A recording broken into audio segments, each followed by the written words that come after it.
giant Mesopotamian Sumerian god Anu. This one's the last one for this segment, and thanks goodness, see, I have finished this, and then later I'll go to talk. We are going to talk about the relationship between this family, and that's called Alalu, and which religion groups they are included, okay? Which religion group they control mostly, and who is Alalu, who is it, what's his relation with Enkaya, with Enlil, with Anu, etc., and what they did to Alalu. Okay, later we're gonna talk about this. Gonna be very mighty blowing indeed. So Mesopotamian sky god, one of the supreme deities, known as En in Sumerian and Anu in Akkadian.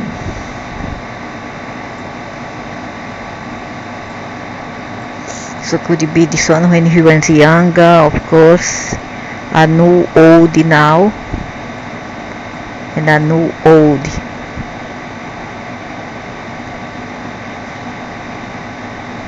Don't think that he's so you don't know what they did as a family to his own brother. He has to kill his own brother. Okay, for power, of course. Anu belongs to the oldest generation of Mesopotamian gods and was originally the supreme deity of the Babylonian pantheon. Consequently, his major roles are as an authority figure, decision maker, and progenitor. Oh, so he's behind so basically he's behind the scene, calling the shots, telling his sons what to do, what not to do. Decision making, progenitor. In heavens he allots function to other gods, that his own family, his great-grandchildren, his sons, his grandchildren, etc. And he can increase their status at will. In the Sumerian poem Inanna Enebi, Inanna claims that En has made me terrifying throughout heaven. He sleeps with his own granddaughter Inanna, He sleeps with her. In exchange, he gave her India. So she became one of the goddess there. The goddess of war. I think it's Kalimata, I don't know. Maybe a goddess of war and sex. So they should know who is the goddess there in India among the Vedas, that is related with war, both war and sex, which correspond to Inanna or Inanna. For me it's Inanna, so I'm gonna pronounce it Inanna. So he is very unscrupulous old man. He sleeps with his own granddaughter, and I don't know, he's not a good example at all. And now he said, he has made me terrified throughout heaven. On earth he confers kingship, and his decisions are regarded as unalterable. No wonder Jehovah do the same. Is him Jehovah or is he his son-in-law? No wonder. Oh, he's Yahweh. He's Yahweh. Jehovah is his son. He's Yahweh. It's him who dictates everything. His son cannot go against his will, otherwise will be punished. Later, I guess, I have a feeling here in my heart that his sons want him dead, but they don't dare to kill him. And also because I don't know, but he needs somebody to bring him to life, using another new body again. Even if they kill him, he can, like many people would say, reincarnation, but in another body. But his consciousness is there. His memory is full attached. Okay, so I guess that his son wanted him killed. I guess so, because he's unbearable. Later, Anu came to share or see these functions as Enlil. So he became Enlil, or he passed to his son.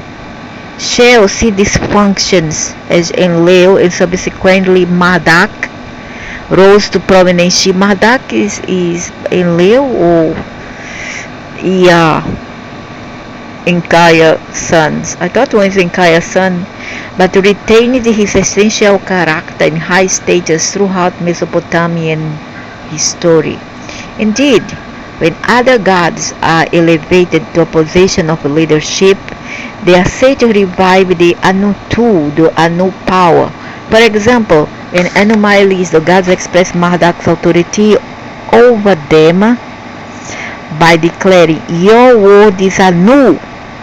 In Anu is sometimes credited with the creation of the, if we put the NS here, what become? Is sometimes credited with the creation of the universe itself, either alone or with Enlil and Ea. Of the three levels of heaven, he inhabited the highest, said to be made of the reddish Lulu Danitu stone. Lulu Danitu stone. What's this? My God, they look like Maris, but they have conquered and invaded the Maris. However, they come from Nibiru, which is near Saturn, and are also from Draco Alpha Draconis. Divine generosity. The text made no reference to one's origins. Later he is regarded as the son of Anshar and Kisar, as in the first millennium creation epic Inumalis. In Sumerian text of the 10th millennium, the goddess Urais is his consort. Later this position was taken by Ki, the personification of earth, in Akkadian text by Antu, whose name is probably derived from his own. Antu is Enkia's mother. It's not the same. I think Enlil is Ki is Enlil's mother, and Antu is Enkia's mother. Different mother, same father. In Anu frequently receives the epithet father of the gods, and many deities are described as his children in one context or another. Inscription from 3rd millennium Lagas named En as the father of Gatumdug,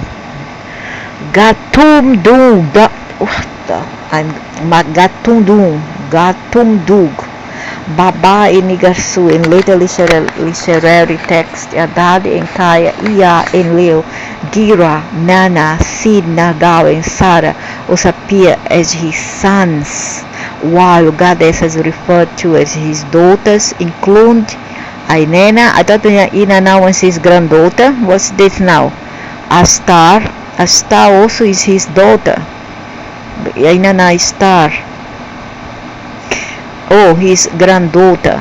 Nanaya, Nidaba, Ninisina, Ninkarak, Nigmu, Ninibru, Nisumu, Nugal, and Nusku.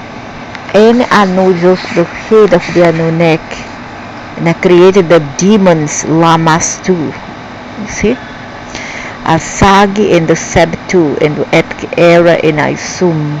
Anu gives the Sabtu to Ira as weapons with which to massacre humans.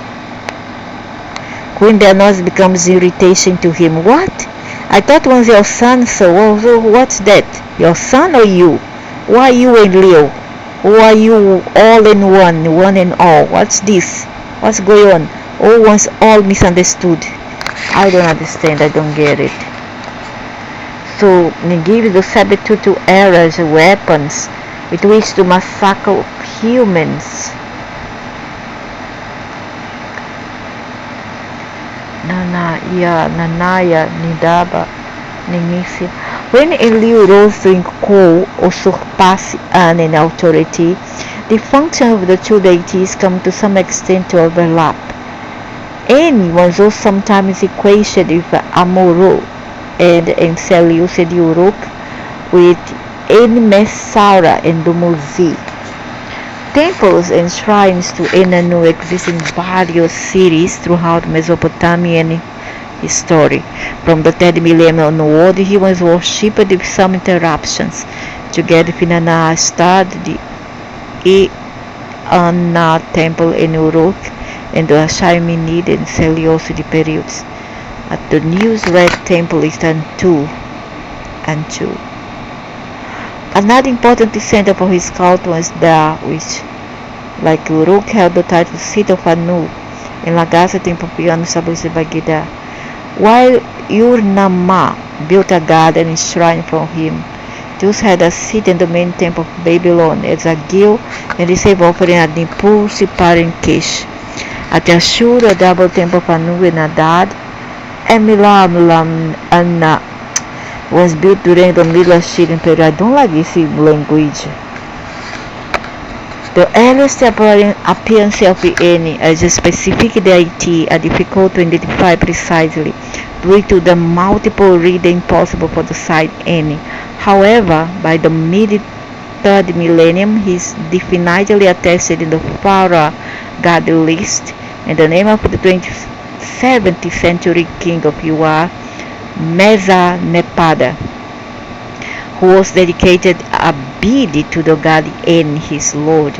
In the following century, chaotic activity for En-Anu is attested to Uruk and Nippur, and it begins to occur in royal titles. That is his praise. From the 2nd millennium onwards, En-Anu is mentioned regularly in literary texts, inscriptions, and personal names. Although rarely as a central figure, he seems to have always been regarded as rather remote from human affairs.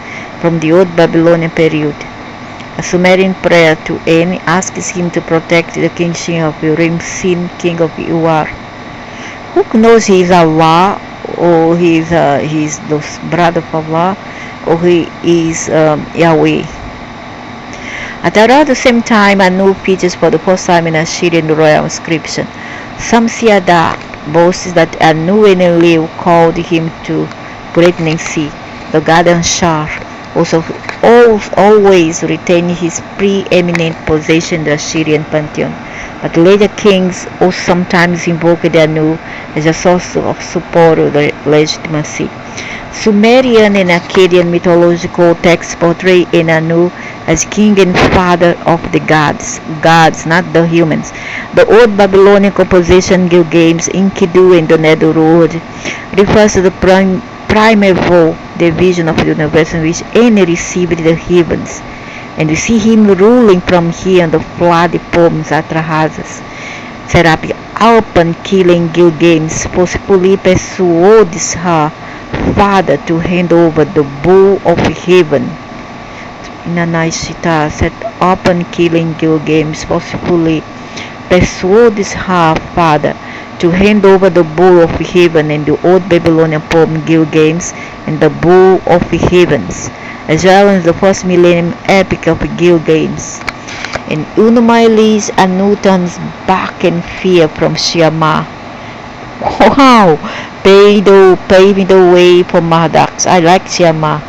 Marduk's triumph and elevation over him, which characterizes Babylonian literature and religious practice in the late 2nd and early 1st millennium.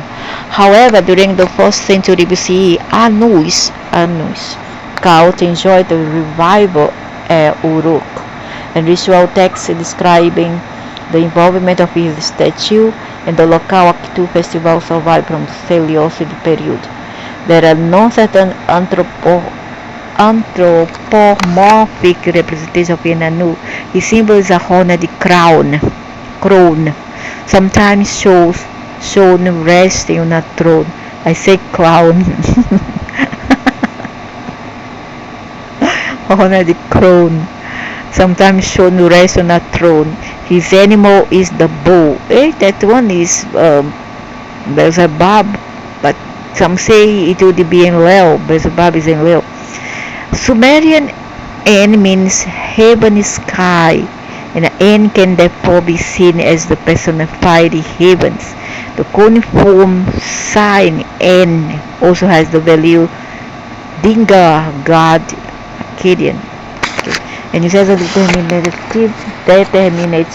for deities, yet in Sumerian En's names name is never written to the divine determinative. Naked his Anu. So that's all for now, and later we're gonna talk about all the mess and the fighting about this family with the uncle of Enkaya and this Anu brother. Okay, all the shenanigans, all the feud, the feud among this family.